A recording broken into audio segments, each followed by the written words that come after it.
Namaste, Vanakkam, and Swagatam, everyone. I'm Devi Bhavanani, and I'm glad to see you all here today. Here, on behalf of ICY Anandashram, I place our humble gratitude to the Indian Yoga Association for giving us this wonderful opportunity to celebrate the divine life of Param Pujya Ammaji. And yes, this is indeed part of the 21-day countdown to the International Day of Yoga 2024, which is under the theme of Empowering Women Through Yoga. So here we are here to celebrate the divine Shakti, the amazing yogini, Parampujya Ammaji, Puduvai Kalaimamani, Puduvai Shakti, Srimati Meenakshi Devi Bhavanani herself. We have 5 dynamic Shaktis who have been closely associated with her and are here to share with us the essence of her life and the bestest of her teachings in yoga. I welcome Yogacharni Devasena Bhavanani, Yogacharni Kalavati Devi, Yogacharni Deepika, Yogacharni Sangeeta, and Yogatilakam Meena Ramanathan. So let's see what they have for us. Namaste, I'm Yogacharni Kalavati Devi from Om Yoga Studio in Wales in the UK. I'm a senior Gitananda yoga teacher for the last 25 years, and today I'm going to share a practice with you called Danda Kriya, which emphasizes the importance of the body and the mind connection through use of the breath. I'm also going to show you our little sequence that we would use to come up to standing and come back down to sitting, because these sequences that we have in our tradition are very important. They bring us up in a gentle way and they bring us back down in a gentle way, so that we're not affecting our nervous system. We're keeping everything gentle, we're keeping everything calm, so that nothing gets shaken up or rattled, as it were. So Danda Kriya, the practice I'm going to show you first, works in a Loma Viloma way. So we're going to be moving one way and we're going to be moving the other way. And this is helping to balance energy in the body as we move. It creates a sense of peacefulness in the body. We're using a slow breath with the movement. This creates that connection with the breath and the body, the mind and the body, creating a harmony, creating a oneness, within our own system. So I'll talk us through as I do this. I'm going to do 3 rounds, and then we'll come up to sounding. So this is done from Vajrasana. So you'll be sitting with the heels together. The arms are just resting by the body with the hands on the thighs. You start by taking a nice deep breath in. And then on the out breath, you roll forwards and you bring your head down to the floor. You breathe in, lift the bottom and roll onto the top of the head. And then you breathe out, lowering the bottom down. The head's lifted to look at, and then you breathe in as you come back up to sitting. And you breathe out. You breathe in, keeping the back straight as you lift up, and then you come into a back bend. And then you breathe out again with a nice straight back, you lower back down to the heels. So breathe in. Breathing out, rolling forwards, head down. Breathe in, lift onto the head. Out and lower. Lifting the head to look up.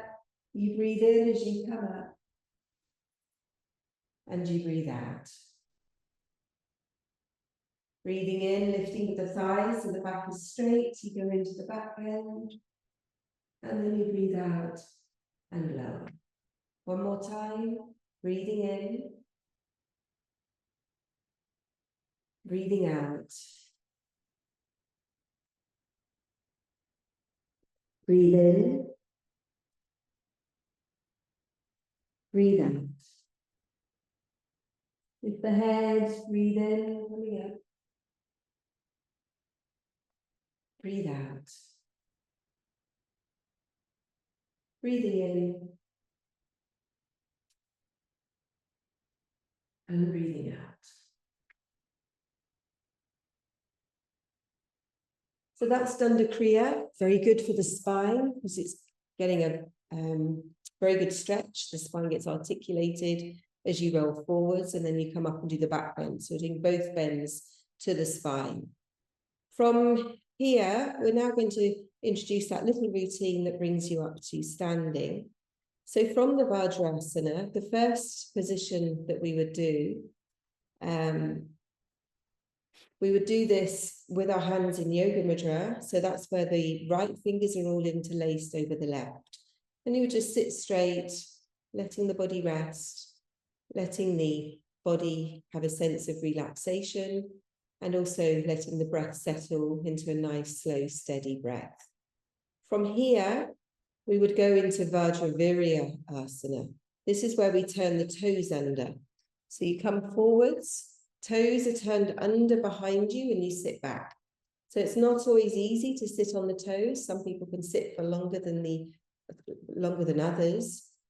We would do a Hasta Mudra practice from Vajravirya. So from here, we would breathe in and take our arms sideways and bring our palms all the way up, bringing the palms together, palms in Anjali Mudra. This is your highest gesture that you would make to Guru or to God. Then you would bring the palms down onto the top of the head, elbows are wide. This is Kailash Mudra. Then you would bring the palms to the forehead, to Anya Chakra. Palms then to the throat, to Vishuddha Chakra. And palms to the chest, to Namaskara Mudra. So keeping the palms together in this way, instead of losing energy from our hands, the palms are together so the energy is conserved and the energy is concentrated in the chest region. We're going to now go into Utkatasana. So you bring the palms down, lift the knees. You're going to go into a squat. If you can squat flat-footed, do so. Otherwise, you can be on your toes. And from here, you hug your knees. Again, bringing a sense of peacefulness and security, a sense of feeling safe by having that hugging feeling around your knees. We now go up into Meru Asana. So I'm just going to turn on the mat so it's easier for you to see. Palms go shoulder width apart on the floor in front of you, and then the hips go up. The feet go back a little, feet are hip width. And then we're pushing down with the arms, but also pushing down with the feet so that you flatten the back and the head just relaxes down between the arms. You just hold this for a short while, breathing slowly.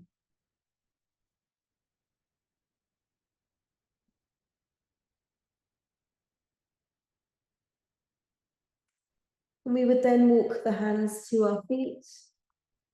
And we're just going to do a little bit of toe touching, just to a little bit of bouncing to stretch out the backs of the knees.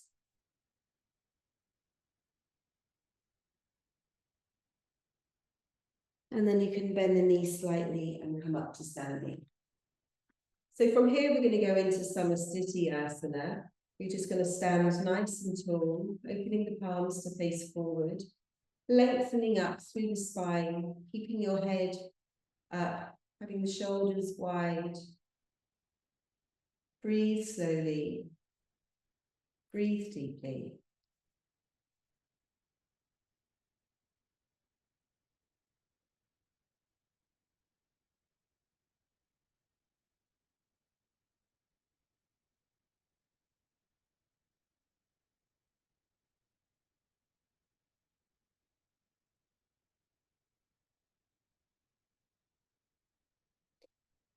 So in a class, you would then do some standing jatis, you would do some asana, and then you would get to the point where you're going to come back down to the floor. So this again is done in a very structured way. We would often use Mala Kriya, which is where you place one hand over the other. On an out breath, you're going to whoosh the air out, and we're going to squat 3 times. So breathe in, out, in, out, in, and out. Bring the arms back around the knees. So you come back into Utkatasana, lowering the head down.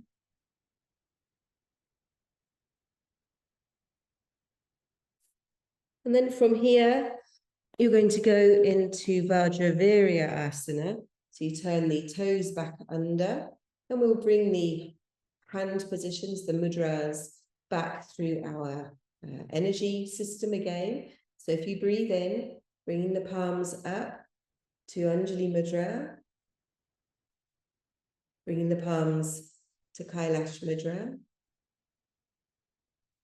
to Anya Chakra at the forehead, to Vishuddha Chakra at the throat, and to Namaskara Mudra at the chest. Then we're going to flatten our feet and keep those heels together as you sit back. Keeping the heels together encourages you to sit very straight, which is why it's called Vajrasana. The thunderbolt posture, it makes you sit bolt upright. Then you're going to bring all the right fingers interlaced over the left.